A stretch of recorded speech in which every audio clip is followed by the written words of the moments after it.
Guys, welcome back to my channel. ನೌಕರಿ ಗೆಳೆಯ ಎಲ್ಲ ನನ್ನ ಸ್ನೇಹಿತರಿಗೆ ಸಹೋದರಿಗೆ ನಮಸ್ಕಾರ. ಗೆಳೆಯರೇ, ನಾನು ನಿಮಗೆ ಜಾಬ್ ಅಪ್ಡೇಟ್ಸ್ ಬಗ್ಗೆ ಕೊಡ್ತಾ ಇದ್ದೆ, ಹಾಗೂ ಅದಕ್ಕೆ ಮಾಡಬೇಕಾಗಿರೋ ತಯಾರಿ ಬಗ್ಗೆನೂ ನಾನು ನಿಮಗೆ ಗೈಡ್ ಮಾಡ್ತಾ ಇದ್ದೀನಿ. ಅದೇ ಥರನೇ ಈ ಚಾನಲಲ್ಲಿ ನಿಮಗೆ ವೇರಿಯಸ್ ಜಾಬ್ಸ್, ಪ್ರೈವೇಟ್ ಆಗಿರ್ಬೋದು, ಗೌರ್ಮೆಂಟ್ ಆಗಿರ್ಬೋದು, state government, central government, abroad vacancies, ಇವೆಲ್ಲದ್ರ ಬಗ್ಗೆನೂ ನಾನು ಹೇಳ್ತಾ ಇರ್ತೀನಿ. ಆ್ಯಂಡ್ ಅದಕ್ಕೆ ಮಾಡಬೇಕಿರೋ ಪ್ರಿಪ್ರೇಷನ್ನು, ರೆಫರೆನ್ಸಸ್ಸು, ಇದನ್ನು ಸಹ ನಾನು ಹೇಳ್ತಾ ಇರ್ತೀನಿ. ಓಕೆ, ಸೊ ಇವತ್ತು ನಾನು ಹೇಳ್ಬೇಕಂತ ಇಷ್ಟಪಡ್ತಿರೋದು ಯಾವುದು ಅಂತಂದರೆ, ಕರ್ನಾಟಕ ಪರೀಕ್ಷಾ ಪ್ರಾಧಿಕಾರ ಅಂದರೆ ಕೆ ಎ ಬೋರ್ಡ್ ಅವ್ರ ಕಡೆಯಿಂದ ನೇಮಕಾತಿ ಅಧಿಸೂಚನೆ ಬಂದಿದೆ. ಯಾವುದಪ್ಪ ಅಂತಂದರೆ ವಿಲೇಜ್ ಅಡ್ಮಿನಿಸ್ಟ್ರೇಟಿವ್ ಆಫೀಸರ್. ಮುಂಚೆ VRO ಅಂತ ಕರಿತೀವಿ, ಈಗ VAO ಇದಾಗಿದೆ. ವಿಲೇಜ್ ಅಡ್ಮಿನಿಸ್ಟ್ರೇಟಿವ್ ಆಫೀಸರ್ ಅಂತ ಹೇಳ್ಬಿಟ್ಟು ಇದರ ವೇಕೆನ್ಸಿ ನೇಮ್. ಯಾರ್ಯಾರು ನನ್ನ ಚಾನಲ್ನ ಈ ಫಸ್ಟ್ ಟೈಮ್ ಆಗಿ ನೋಡ್ತಾ ಇದ್ದೀರಾ, ದಯಮಾಡಿ ಸಬ್ಸ್ಕ್ರೈಬ್ ಮಾಡ್ಕೊಳ್ಳಿ. ನಿಮಗೆ ರೆಗ್ಯುಲರ್ ಆಗಿ ಅಪ್ಡೇಟ್ಸ್ ಬರ್ತಾ ಇರುತ್ತೆ, ಜಾಬ್ ನೋಟಿಫಿಕೇಶನ್ಸ್. ಹಾಗೆ ನಿಮ್ಮ ಫ್ರೆಂಡ್ಸ್ಗೂ, ಗೆಳೆಯರಿಗೂ, ಎಲ್ಲರಿಗೂ ಶೇರ್ ಮಾಡಿ. ಮೋಸ್ಟ್ ಜಾಬ್ ನೀಡೆಡ್, ಗೌರ್ಮೆಂಟ್ ಎಕ್ಸಾಮ್ಸ್ಗೆ ಕ್ರ್ಯಾಕ್ ಮಾಡಬೇಕು, ನಾನು ಗೌರ್ಮೆಂಟ್ ಜಾಬಲ್ಲಿ ಇರಬೇಕು ಅನ್ನೋ ಕಸಿಯಾಗಿ ಪ್ರಿಪೇರ್ ಆಗ್ತಿರೋರಿಗೆ ಈ ಚಾನಲ್ನ ಶೇರ್ ಮಾಡಿ. ಅವ್ರಿಗೆ ಡೆಫಿನೆಟ್ ಆಗಿ ಬೆನಿಫಿಟ್ ಆಗೇ ಆಗುತ್ತೆ. Okay, so village administrative officer ಅಂತಂದರೆ ನಿಮಗೆ PUC ಮೇಲೆ ಬರೋ ಅಂತಹ ಜಾಬ್ ಇದು. PUC ಕಂಪಲ್ಸರಿ, ಬಟ್ ಅದಕ್ಕೆ ಇಕ್ವಿವೆಲೆಂಟ್ ಯಾವುದಿರುತ್ತೆ ಅದನ್ನು ಸಹ ನಾನು ಹೇಳ್ತೀನಿ. ಗ್ರಾಮ ಆಡಳಿತ ಅಧಿಕಾರಿ ಅಂತ ಕರೀತಾರೆ. 21,400 ರೂಪಾಯಿ ಬೇಸಿಕ್ ಇರುತ್ತೆ. ಬೇಸಿಕ್ ಪೇ ಬಂದ್ಬಿಟ್ಟು ಎಷ್ಟು? 21,400. ಅಂದರೆ ನಿಮಗೆ ಆಲ್ ಓವರ್ ರೌಂಡ್ ಫಿಗರ್ ಆಗಿ 39 to 40K, ಅಂದರೆ 39,000ದಿಂದ 40,000 ರೂಪಾಯಿ ತನಕ ನಿಮಗೆ ಇನ್ ಹ್ಯಾಂಡ್ ಸಿಗುತ್ತೆ. ಅವೆಲ್ಲ ಅಲಯನ್ಸಸ್ ಎಲ್ಲ ಸೇರಿ ಸ್ವಲ್ಪ ವೇರಿನೂ ಆಗ್ಬೋದು.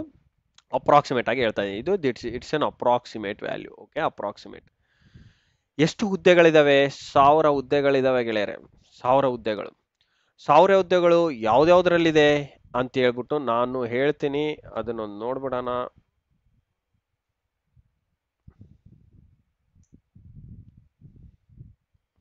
ಓಕೆ, ಅದನ್ನೊಂದು ಚೆಕ್ ಮಾಡೋಣ ಅಂತ.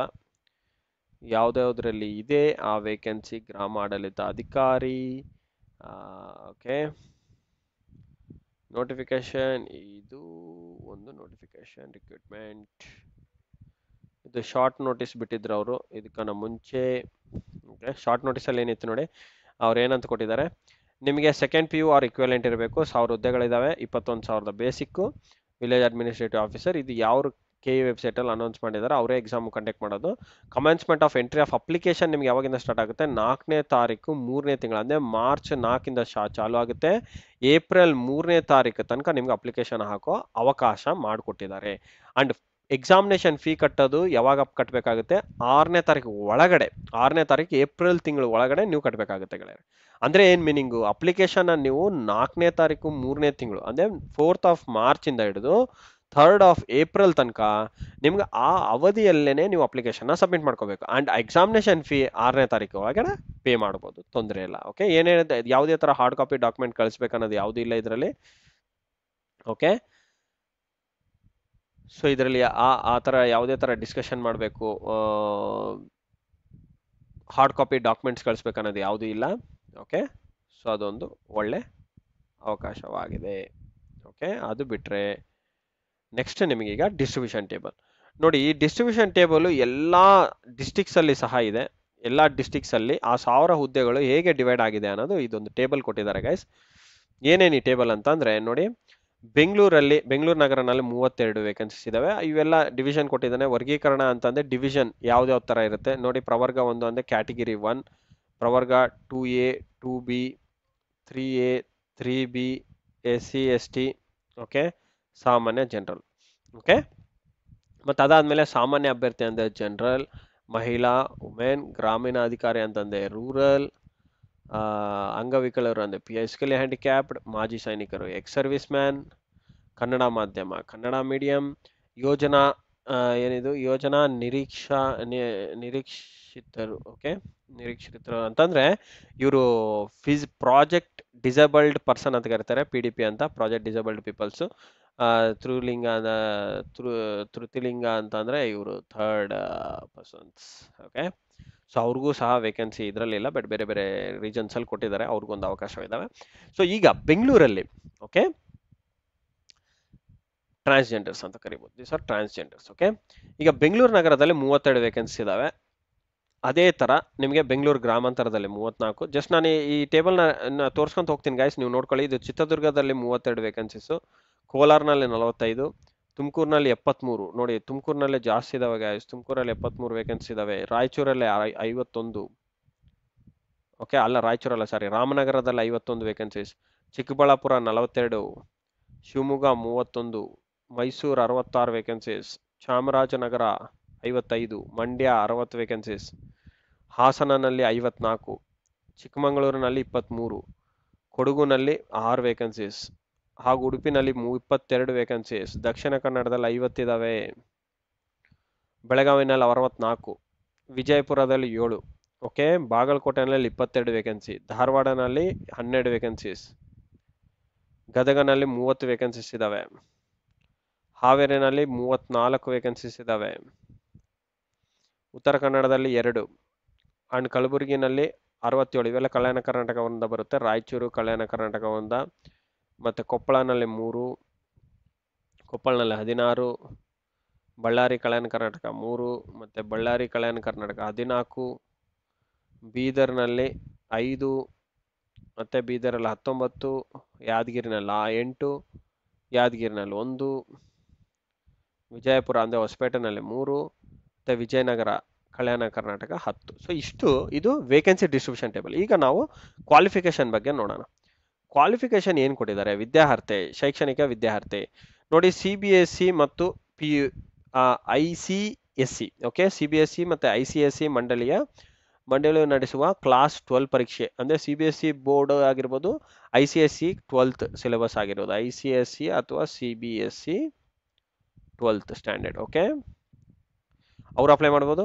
ಇತರ ರಾಜ್ಯ ಸರ್ಕಾರಿನಲ್ಲಿ ನಡೆಸುವ 12ನೇ ಪರೀಕ್ಷೆ, ಅಂದರೆ ಬೇರೆ ಸ್ಟೇಟ್ಸಿಂದ 12th ಸ್ಟ್ಯಾಂಡರ್ಡ್ ಪಾಸ್ ಆಗಿರ್ತಾರಲ್ಲ, ಇಂಟರ್ ಅಂತ ಕರೀತಾರೆ. ಆಂಧ್ರನಲ್ಲಿ, ತೆಲಂಗಾಣದಲ್ಲಿ ಇಂಟರ್ ಅಂತ ಕರೀತಾರೆ. ತಮಿಳುನಾಡು, ಅವರು ಸಹ 12ನೇ ಕ್ಲಾಸ್ ಓದಿದ್ರೆ ದೇ ಆಲ್ಸೋ ಆರ್ ಎಲಿಜಿಬಲ್. ಆದಮೇಲೆ national institute of open schooling, ಅವರು ಸಹ ನೋಡಿ ವತಿಯಿಂದ ನಡೆಸುವ ಉನ್ನತ ಪ್ರೌಢ ಶಿಕ್ಷಣ ಕೋರ್ಸ್ ಅಥವಾ HSC ಅಂತ ಕರೀತಾರೆ, ಅದು ಮಾಡಿದ್ರು ಸಹ ನೀವು ಅಪ್ಲೈ ಮಾಡ್ಬೋದು. ಮತ್ತು 3 ವರ್ಷ ಡಿಪ್ಲೊಮಾ ಅವಧಿ ಅಥವಾ 2 ವರ್ಷ ITI course, lateral entry. Okay, 2 ವರ್ಷಗಳ ITI ಕೋರ್ಸ್ ಅಥವಾ 2 ವರ್ಷಗಳ ವೃತ್ತಿ ಶಿಕ್ಷಣ ಡಿಪ್ಲೊಮಾ ಮಾಡಿದ್ರೆ ನೀವು ಸಹ ಎಲಿಜಿಬಲ್. ಬಟ್ ನೀವೇನಂತಂದ್ರೆ ಈ ಕ್ಯಾಟಗಿರಿ ಅವರು ಒಂದು ಎಕ್ಸಾಮ್ ಕಂಡಕ್ಟ್ ಮಾಡ್ತಾರೆ, ಆ ಎಕ್ಸಾಮ್ನ ನೀವು ಪಾಸ್ ಮಾಡಿರ್ಬೇಕು. ಏನು PUC ಬೋರ್ಡ್ ಅವ್ರು ಕಂಡಕ್ಟ್ ಮಾಡ್ತಾರೆ. ಅಭ್ಯರ್ಥಿಗಳು NIOS, ಓಕೆ, NIOS ಇದು ವೆರಿ ಇಂಪಾರ್ಟೆಂಟ್. NIOS ವತಿಯಿಂದ ನಡೆಸುವ ಒಂದು ಭಾಷಾ ಕೋರ್ಸ್ ಮತ್ತು ಒಂದು ಶೈಕ್ಷಣಿಕ ವಿಷಯದಲ್ಲಿ, ಅಂದರೆ ದುರ್ಕಲಿಕೆ ಮಾದರಿಯಲ್ಲಿ ಅಥವಾ ಪದವಿ ಪೂರ್ವ ಮಂಡಳಿಯು ನಡೆಸುವ ಪರೀಕ್ಷೆಯಲ್ಲಿ ಒಂದು ಭಾಷೆ ಮತ್ತು ಒಂದು ವಿಷಯದಲ್ಲಿ ಉತ್ತೀರ್ಣರಾದಲ್ಲಿ ಮಾತ್ರ PUCಗೆ ತತ್ಸಮಾನವೆಂದು ಪರಿಗಣಿಸಬಹುದು. ಅಂದರೆ ಈಕ್ವಾಲೆಂಟ್ ಅಂತ ಅವಾಗ ಮಾತ್ರ ಕನ್ಸಿಡರ್ ಮಾಡ್ತಾರೆ. ಅಂದರೆ ಯಾವುದಾರ ಒಂದು ಭಾಷೆನಲ್ಲಿ ನೀವು ಆ ಕೋರ್ಸ್ನ ಪಡೆದ್ಬಿಟ್ಟು ಈಕ್ವಾಲೆಂಟ್ ಮಾಡ್ಕೊಂಡಿರ್ಬೇಕು ಗೈಸ್. ಇಲ್ಲ ಅಂತಂದರೆ ಕೇಳ್ಕೊಳ್ಳಿ, ಈಕ್ವಾಲೆಂಟ್ ಮಾಡೋದಕ್ಕೆ ಏನಂತೇಳಿ ಕೇಳ್ಕೊಂಡು ನೀವು ಅಪ್ಲೈ ಮಾಡಿ. ಓಕೆ, ಅಪ್ಲೈ ಮಾಡಿ ಆ ಎಕ್ಸಾಮ್ನ ತೊಗೊಂಡು ಪಾಸ್ ಆಗಿ. ಅದೇನು ಜಾಸ್ತಿ ಇದಲ್ಲ ಅಂತ ಕಾಣುತ್ತೆ, ಟಫ್ ಅಲ್ಲ ಅಂತ ಅನಿಸುತ್ತೆ. ಬಟ್ ಜಸ್ಟ್ ಕಾಂಟ್ಯಾಕ್ಟ್ ಮಾಡಿ ಗೈಸ್, ಸೆಕೆಂಡ್ PUC ಬೋರ್ಡ್ಗೆ ಹೋಗಿ ಕಾಂಟ್ಯಾಕ್ಟ್ ಮಾಡಿ, ನಾವು ಈ ಥರ ತೊಗೋಬೇಕು, ಡಿಪ್ಲೊಮಾ ಮಾಡಿದ್ದೀವಿ, ನಮಗೆ ಬೇಕು ಅಂತಂದರೆ ಅವರು ಮಾಡಿಕೊಡ್ತಾರೆ. ಓಕೆ, ಇದಾದ ನಂತರ ನಿಮಗೆ ನೋಡಿ NPS ಅಂದರೆ ಪೆನ್ಷನ್ ಸ್ಕೀಮ್ ಸಹ ಅವೈಲೇಬಲ್ ಇರುತ್ತೆ ಗೈಸ್. ಪೆನ್ಷನ್ ಸ್ಕೀಮ್ ಅವೈಲೇಬಲ್ ಇರುತ್ತೆ. ವರ್ಷ ನೋಡಿ, ಸಾಮಾನ್ಯ ಅರ್ಹತೆ ಇದರೊಳಗೆ 35 ವರ್ಷ ತನಕ ಎಲಿಜಿಬಿಲಿಟಿ ಇದೆ. ಪ್ರವರ್ಗ 2A 2B 3A 3B ಬಂದ್ಬಿಟ್ಟು 38 ವರ್ಷ, ಮತ್ತು SC ST category 40 years eligibility ಇದೆ. ಓಕೆ, ಅದಾದಮೇಲೆ ನೀವು ಅಪ್ಲೈ ಮಾಡ್ಬೇಕಂದ್ರೆ ಈ ಲಿಂಕಲ್ಲೇ ಹೋಗಬೇಕು. ನಾನು ಆ ಲಿಂಕ್ನ ಇದರಲ್ಲಿ ಹಾಕಿರ್ತೇನೆ ಡಿಸ್ಕ್ರಿಪ್ಷನ್ ಬಾಕ್ಸಲ್ಲಿ, ಅಲ್ಲಿಂದ ನೋಡ್ಕೊಂಡು ನೀವು ಅಪ್ಲೈ ಮಾಡ್ಕೊಳ್ಳಿ. ಓಕೆ, ಇನ್ನು ಇಂಪಾರ್ಟೆಂಟ್ ಡೇಟ್ಸ್ ಬಗ್ಗೆ ನಾನು ಆಲ್ರೆಡಿ ಹೇಳಿದ್ದೆ. 4ನೇ ತಾರೀಕು ಮಾರ್ಚಿಂದ ಸ್ಟಾರ್ಟ್ ಆಗುತ್ತೆ, 3ನೇ ತಾರೀಕು ಏಪ್ರಿಲ್ಗೆ ಮುಗಿಯುತ್ತೆ. ಬಟ್ ಆ ಫೀಸ್ ಪೇ ಮಾಡೋದಕ್ಕೆ 6ನೇ ತಾರೀಕು ಏಪ್ರಿಲ್ ತನಕ ಅವಕಾಶವನ್ನು ಮಾಡಿಕೊಟ್ಟಿದ್ದಾರೆ. ಫೀಸ್ ಬಗ್ಗೆ ನೋಡಿ, ಸಾಮಾನ್ಯ ವಿದ್ಯಾ ಅರ್ಹತೆ ಅಂದರೆ ಯಾವುದು ಪ್ರವರ್ಗ ಸಾಮಾನ್ಯ ಅಂದರೆ ಜನರಲ್ಲು 2A 2B 3A 3B ಅವರು 750 ರೂಪಾಯಿ ಫೀಸ್ನ ಶುಲ್ಕವನ್ನು ಪೇ ಮಾಡಬೇಕಾಗುತ್ತೆ. SC ST ಮತ್ತು ಪ್ರವರ್ಗ 1 ಅಂತಂದರೆ ನೀವು 500 ರೂಪಾಯಿ ಫೀನ ಪೇ ಮಾಡಬೇಕಾಗುತ್ತೆ. ಆಫ್ಲೈನ್ ಮುಖಾಂತರ OMR ಟೈಪಲ್ಲಿ ಎಕ್ಸಾಮ್ನ ಕಂಡಕ್ಟ್ ಮಾಡ್ತಾರೆ. ಈ ಸ್ಪರ್ಧಾತ್ಮಕ ಪರೀಕ್ಷೆ ಸ್ಪರ್ಧಾತ್ಮಕ ಪರೀಕ್ಷೆ ಯಾವ ಪ್ಯಾಟರ್ನಲ್ಲಿ ಇರುತ್ತೆ ಅಂದರೆ ಕನ್ನಡ ಎಕ್ಸಾಮ್, ಕಡ್ಡಾಯ ಕನ್ನಡ ಎಕ್ಸಾಮ್ ಒಂದಿರುತ್ತೆ, 150 ಮಾರ್ಕಿಗೆ ಇರುತ್ತೆ. ಅದರಲ್ಲಿ 50 ಮಾರ್ಕ್ ಕಂಪಲ್ಸರಿ ನೀವು ತಗೊಳ್ಬೇಕು. ಇದು ವ್ಯಾಲ್ಯೂಯೇಷನ್ ಆಫ್ ಸ್ಕೋರಿಂಗಿಗೆ ಕನ್ಸಿಡರ್ ಮಾಡಲ್ಲ, ಜಸ್ಟ್ ಪಾಸ್ ಆಗಬೇಕು. ಓಕೆ, ಜಸ್ಟ್ ಪಾಸ್ ಆಗಬೇಕು. ಇದು ಫಸ್ಟ್ ರೌಂಡ್. ಆದ್ಮೇಲೆ ಸೆಕೆಂಡ್, ಗ್ರಾಮಾಡಳಿತ ಅಧಿಕಾರಿಗೆ ಬರಬೇಕಾಗಿರೋಂಥ ಮೈನ್ ಎಕ್ಸಾಮು ಪತ್ರಿಕೆ 1, ಪತ್ರಿಕೆ 2. ಇದರಲ್ಲಿ ಏನೇನು ಓದ್ಬೇಕಂದ್ರೆ ಪತ್ರಿಕೆ 1ಲ್ಲಿ ನೋಡಿ, ಪ್ರಚಲಿತ ಘಟನೆಗಳಿಗೆ ಸಂಬಂಧಿಸಿದಂತೆ ಸಾಮಾನ್ಯ ಜ್ಞಾನದ ವಿಷಯಗಳು ಅಂದರೆ ಜನರಲ್ ನಾಲೆಡ್ಜ್. ಆದ್ಮೇಲೆ ದೈನಂದಿನ ಗ್ರಹಿಕೆಯ ವಿಷಯಗಳು. ಆದ್ಮೇಲೆ ಭಾರತ ಸಂವಿಧಾನ ಕಾನ್ಸ್ಟಿಟ್ಯೂಷನ್. ಆದ್ಮೇಲೆ ವಿಶೇಷವಾಗಿ ಕರ್ನಾಟಕ ಸಂಬಂಧಿಸಿದ ಭಾರತ ಇತಿಹಾಸ, ಹಿಸ್ಟ್ರಿನೂ ಓದಿರಬೇಕು. ಇದು ಹಿಸ್ಟ್ರಿ. ಓಕೆ, ಹಿಸ್ಟ್ರಿನೂ ಓದಿರಬೇಕು. ಆದ್ಮೇಲೆ ಕರ್ನಾಟಕದ ಭೂಗೋಳನೂ ಕೊಟ್ಟಿದ್ದಾರೆ, ಜಿಯೋಗ್ರಫಿ.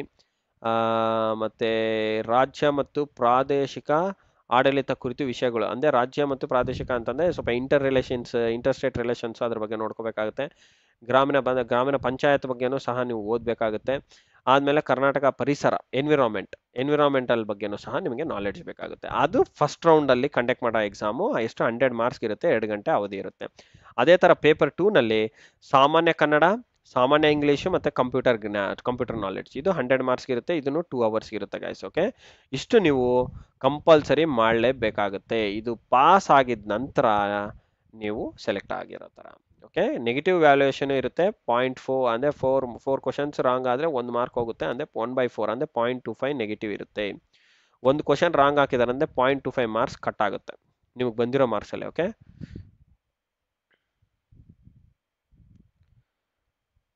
ಸೊ ಅಷ್ಟು ಬಿಟ್ಟರೆ ಗಾಯ್ಸ್ ಇನ್ನು ಜಾಸ್ತಿ ಇನ್ಫಾರ್ಮೇಷನ್ ಅಂತಂದರೆ ಇಂಪಾರ್ಟೆನ್ಸ್ ಅನ್ನೋದೇನಿಲ್ಲ, ಇನ್ನೆಲ್ಲ ಡಾಕ್ಯುಮೆಂಟ್ಸ್ ಇದೆ. ಸೊ ಇಷ್ಟು ಹೇಳ್ತಾ ನಾನು ಇಲ್ಲಿ ನೋಡಿ, ನಿಮಗೆ ವೇಕೆನ್ಸಿ ಟೇಬಲು ಇಲ್ಲಿ ಸಹ ಡಿಸ್ಕ್ರಿಪ್ಷನಲ್ಲಿ ಕೊಟ್ಟಿದ್ದಾರೆ. ಈ ವೇಕೆನ್ಸಿ ಟೇಬಲ್ ನಾನು ಜೂಮ್ ಔಟ್ ಮಾಡ್ತೀನಿ. ಸೊ ಜಸ್ಟ್ ಹಾಗೆ ನೋಡ್ಕೊಳ್ಳಿ ವೇಕೆನ್ಸಿ ಟೇಬಲ್ಲು. ಓಕೆ ನೋಡಿ, ಇದು ಉಳಿಕ ಮೂಲ ವೃಂದದ ಹುದ್ದೆಗಳ ಸಂಖ್ಯೆ, ಯಾವ ಊರಲ್ಲಿ ಎಷ್ಟೆಷ್ಟು ವೇಕೆನ್ಸಿ ಇದಾವೆ, ನೀವು ಯಾವ ಊರಿಗೆ ಚೆಂದಿದ್ದವರು ಆ ಊರಿಗೆ ನೀವು ಅಪ್ಲೈ ಮಾಡ್ಕೊಳ್ಳಿ. ಸೊ ದಟ್ ಈಸಿ ಆಗುತ್ತೆ, ಕಾಂಪಿಟೇಷನ್ ಕಡಿಮೆ ಇರುತ್ತೆ. ಬೇರೆ ಊರಿಗೆ ಬರಬೇಕು ಅಂತಂದರೆ ಬರ್ಬೋದು, ತೊಂದರೆ ಇಲ್ಲ. ಬಟ್ ಅಪ್ಲಿಕೇಶನ್ನ 2 ಸಲ ಸಬ್ಮಿಟ್ ಮಾಡಬೇಕಾಗುತ್ತೆ. ಓಕೆ,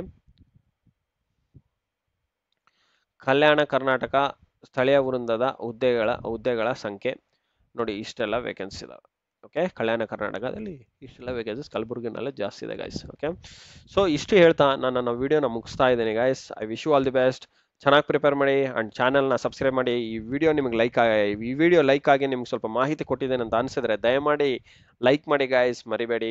ಆ್ಯಂಡ್ ಅದು ನಮಗೆ ಸ್ವಲ್ಪ ಮೋಟಿವೇಶನ್ ಕೊಡುತ್ತೆ. ಸೊ ದಟ್ ಇನ್ನೂ ಹೊಸ ವೀಡಿಯೋಸ್ನಿಂದ ನಾನು ನಿಮ್ಮ ಮುಂದೆ ಬರ್ತೀನಿ. ಸೊ ಇಷ್ಟು ಹೇಳ್ತಾ ನಾನು ನನ್ನ ವಿಡಿಯೋನ ಮುಗಿಸ್ತಾ ಇದ್ದೀನಿ. Thank you and I wish you all the best. Thank you guys, wish you good day.